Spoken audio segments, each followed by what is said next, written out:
मेष राशि वालों, मित्रों, आज के राशिफल के बारे में हम बात करने जा रहे हैं। आज का दिन यानी 4 मार्च दिन बुधवार और हिंदी पंचांग के बारे में बात करें तो चैत्र कृष्ण पक्ष की प्रतिपदा तिथि जो शाम 4:49 तक रहने वाले हैं, उसके बाद द्वितीय तिथि की शुरुआत होगी।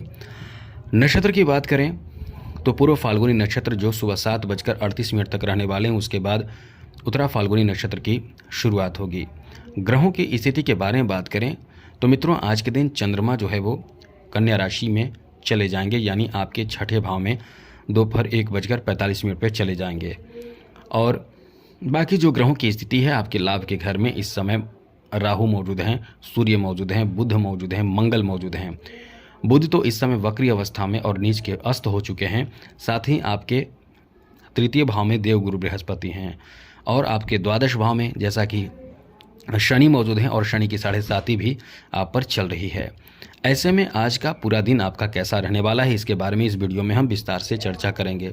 इस वीडियो में बात करेंगे आपके फैमिली के लिए, दाम्पत्य जीवन के लिए, लव लाइफ के लिए, स्वास्थ्य के लिए, शिक्षा के लिए, बिजनेस, व्यापार, कारोबार के लिए, जॉब के लिए, फाइनेंशियल स्थिति के लिए, कला, खेल और राजनीति क्षेत्र से जुड़े हुए लोगों के लिए। साथ ही बात करेंगे आज के दिन आपको क्या करना चाहिए, क्या नहीं करनी चाहिए, शुभ समय क्या है और अशुभ समय यानी राहु काल का समय क्या है। क्योंकि मित्रों, राहु काल में भूल कर भी, गलती से भी किसी भी नए काम की शुरुआत आप करते हैं तो आपको बहुत ही ज़्यादा समस्याओं का सामना करना पड़ता है। इसलिए राहु काल को जरूर जान लें, वीडियो अंत तक ज़रूर देखें। और मेरा आपसे छोटा सा अनुरोध है, यदि आप चाहते हैं कि डेली राशिफल आपको मिलता रहे तो इस चैनल को सब्सक्राइब भी ज़रूर कर लीजिएगा। वीडियो के नीचे सब्सक्राइब लिखा बटन को ज़रूर दबा दें, घंटी वाला ऑल बटन को दबा दें। और आप हमेशा लाइक करते हैं, लाइक भी ज़रूर कर दीजिएगा, जिससे कि वीडियो हमेशा ही आपको मिलता रहेगा। सबसे पहले बात करें आपके फैमिली को लेकर, पारिवारिक जीवन को लेकर ये समय कैसा रहने वाला है। तो मित्रों, पारिवारिक जीवन को लेकर ये समय आपका कह सकते हैं कि बहुत अच्छा रहने वाला है। सबसे बड़ी बात ये है कि इस समय आपके द्वादश भाव में बैठे हैं आपके द्वितीय भाव के स्वामी यानी शुक्र, जहां इनकी दृष्टि छठे भाव पर पड़ रही है। ऐसे में थोड़े से आपको सतर्क भी रहना है। वैसे तो समय आपके पारिवारिक जीवन को लेकर बहुत अच्छा है, लेकिन ये है कि थोड़े ध्यान रखना है। घर में किसी का स्वास्थ्य प्रभावित होने की भी संभावना है, उनका ख्याल रखें, उनका ध्यान रखें, पहले से ही ध्यान रखें। यदि आपको लगता है कि किसी का स्वास्थ्य खराब पहले से रहता है, उनका ध्यान रखें तो सब ठीक रहेगा, कोई बहुत बड़ी परेशानी की बात ही नहीं है। और एक बेहतर चहल पहल भी आपको अपने परिवार में, फैमिली में देखने को मिलेगा, क्योंकि ये समय आपका बहुत ही कह सकते हैं कि अच्छा है। यहाँ शुक्र की दृष्टि जो पड़ रही है वो चंद्रमा पर पड़ रही है, तो निश्चित रूप से कहीं न कहीं कोई ऐसी बात जो आपको एक खुशखबरी के रूप में प्राप्त हो, या कोई नई जानकारी आपको मिलेगी जो आपको बहुत ज़्यादा उत्साहित करेगा आपके परिवार के किसी सदस्य के माध्यम से। दाम्पत्य जीवन के बारे में बात करें तो मित्रों, ये समय दाम्पत्य जीवन को लेकर काफ़ी अच्छा कहा जा सकता है, जहां इस समय पति पत्नी के बीच रिश्ते काफ़ी अच्छे रहेंगे। यह है कि इस समय शुक्र जो है वो शनि के साथ हैं द्वादश भाव में, तो इसका मतलब ये नहीं कि कोई घबराने वाली बात है, क्योंकि शुक्र और शनि जो है वो मित्र हैं। अब ऐसे में ये आपके लिए समय जो है वो बहुत अच्छा है, जहां आपके बीच आपके दाम्पत्य जीवन को लेकर बहुत बेहतर समय रहेंगे, जहां पति पत्नी एक दूसरे से बहुत ज़्यादा रोमांस करेंगे, रोमांटिक रहेंगे और बहुत ज़्यादा खुश रहेंगे और एक दूसरे के भावनाओं को कदर भी करेंगे। तो ये आपका अच्छा समय है। बात करें बच्चों के लिए समय कैसा रहने वाला है, तो मित्रों, इस समय आपके बच्चों के लिए भी बहुत अच्छा समय है, लेकिन यह है कि बच्चों के स्वास्थ्य का ध्यान रखें, बच्चे कुछ गलत ना करें, इसका भी आपको ध्यान रखना चाहिए। वैसे तो समय आपके लिए सब ठीक ठाक है, अनुकूल है, फिर भी आपको अपनी तरफ से ध्यान ज़रूर रखना चाहिए। आगे बात करें तो मित्रों, इस समय आपके लव रिलेशन को लेकर, प्रेम संबंध को लेकर बात करें तो वैसे तो समय ठीक ठाक है, लेकिन कुछ खर्चे आपके बढ़ेंगे। कुछ लवमेट आपसे जैसे गिफ्ट या कुछ भी ऐसी चीज़ों का डिमांड या आपको देना खुद से पड़ सकता है, या आप खुद इस तरह की चीज़ों को के लिए एक्टिव होंगे। तो ये है कि रिश्ते को बेहतर बनाने के लिए और अपने आप को बहुत ज़्यादा कह सकते हैं कि एक आकर्षण बढ़ाने के लिए आप कहीं ना कहीं कुछ अलग तरह के कार्य करेंगे। तो ये आपके लिए एक अच्छा समय रहने वाला है। लव रिलेशन को लेकर एक मजबूत और अच्छा समय है।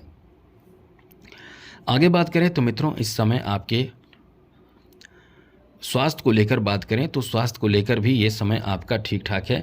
वैसे कोई बहुत बड़ी चिंता की विषय नहीं है, चिंता की बात नहीं है, लेकिन यह है कि इस समय आप थोड़े ध्यान रखें अपने खान पान का, क्योंकि शनि की दृष्टि स्वास्थ्य भाव पर बना हुआ है पहले से। अब शनि की दृष्टि जो स्वास्थ्य भाव पर है, इसका मतलब आप ये समझ लें कि जब भी शनि की दृष्टि स्वास्थ्य भाव पर रहती है तो स्वास्थ्य से संबंधित परेशानी देती है, लेकिन धीरे धीरे देती है। तो यदि किसी तरह का कोई परेशानी है तो थोड़ा ध्यान रखें। ज़्यादा से ज़्यादा इस समय कोशिश करें योगा, मेडिटेशन, प्राणायाम, एक्सरसाइज, इन चीज़ों की, जिससे कि आप फिट रहें, तंदुरुस्त रहें। आगे बात करें तो मित्रों, बात करें आपके शिक्षा को लेकर, एजुकेशन को लेकर ये समय कैसा रहने वाला है। तो मित्रों, आपके लिए ये समय एजुकेशन के लिए बहुत अच्छा है। सबसे बड़ी बात यह है कि इस समय जो भी शिक्षा ग्रहण कर रहे हैं, ख़ास करके कॉम्पिटिटिव एग्ज़ाम की तैयारी कर रहे हैं, उनके लिए ये बहुत ज़्यादा स्पेशल समय है। कोई आपके मित्र आपको कोई नई जानकारी दे सकते हैं। वैसे तो समय की शुरुआत है, ये आज संभवतः रात तक दे सकते हैं, लेकिन ये है कि कुछ अच्छी जानकारी आपको प्राप्त होगी।